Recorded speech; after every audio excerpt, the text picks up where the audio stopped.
realization today.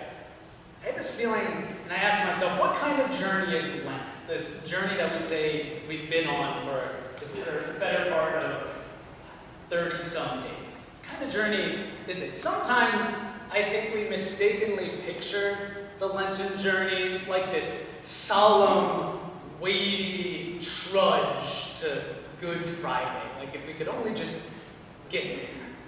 The path getting darker and gloomier until the weight of a kind of spiritual discipline kind of keeps us down, and we listen to all these songs perhaps that are in these minor keys until we reach our destination. When the Easter candles are lit at Saturday evening's vigil, or the sunlight comes into the sanctuary Easter morning. When actually, if we think about it, the journey should be just the opposite. It should be just the opposite. Today's weather notwithstanding, don't pay attention to what the weather was doing. I wrote this not considering it. This weather notwithstanding, it's generally gotten warmer from the start of Lent until now, right? And it's gotten sunnier. Yeah, the darkness at least has gone away as the days have become longer. We can at least say that much. And hopefully, the days have also gotten lighter. Our journey here on Wednesday evenings have been defined by giving things up to make our journey lighter. For instance, if we go back to some of the weeks that we've had, the first week we talked about giving up fear, the story of Jesus in the wilderness. The second week we talked about giving up indifference to the words of the prophets who kind of call us to task. Another week we talked about giving up control, the things in this life that we like to control. I like to think of it this way. I was thinking about this metaphor as I was sitting here today at church. Whenever I go on a backpack trip, there's that first day when you pack your backpack full of everything that you need, and the heaviest part of it all is the food. You pack it to the brim because you're going to need all that sustenance for the journey ahead. And then, slowly but surely, as you travel, in fact, every time you intentionally stop to nourish yourself, you get stronger, and the pack gets lighter. And by the end of the trip, you nearly have an empty pack. And sure, your legs are tired, but you've turned all that food that used to be weighing you down into strength for the journey. Less of that stress being carried on your shoulders.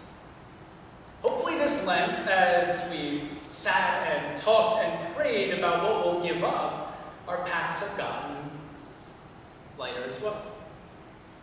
Not only the things that we've put down, but the things we've taken up as well. Trust, acceptance, grace, the opposite of fear, indifference, and control. We can call that our food for the journey. That doesn't weigh us down, but gives us strength through life's journey. And tonight we get one more. Tonight we get one more thing to give up and to take up. Tonight we get to shed those final extra pounds in our Lenten backpacks and take up that last bit of strength we need to see us through Palm Sunday and eventually to Easter. So we'll turn back to our gospel lesson for today. In our gospel lesson today, we hear that we're supposed to give up excess and take up simplicity. And I know if you just heard that story, it actually sounds like the exact opposite, right? Like, oh, we should be lots of excess, right? Oh, what that business with the perfume and all that. I don't know, Pastor Dan. I don't know if I'm following here. Just give me a second.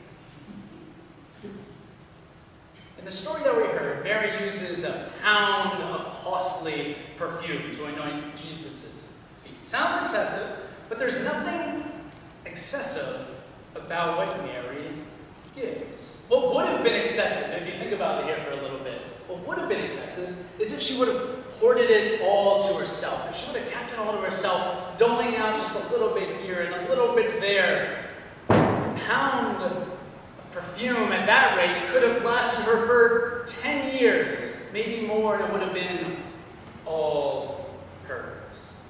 That would have been excessive.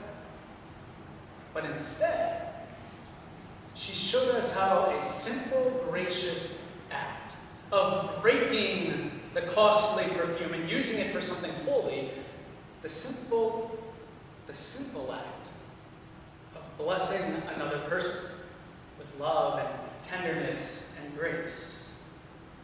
That's what makes the act simple and not excessive. As our final task as we enter Holy Week, this is what I commend to all of us. Let us take the excess that remains from our backpacks, those things that we say we have to hoard and use for ourselves, and instead,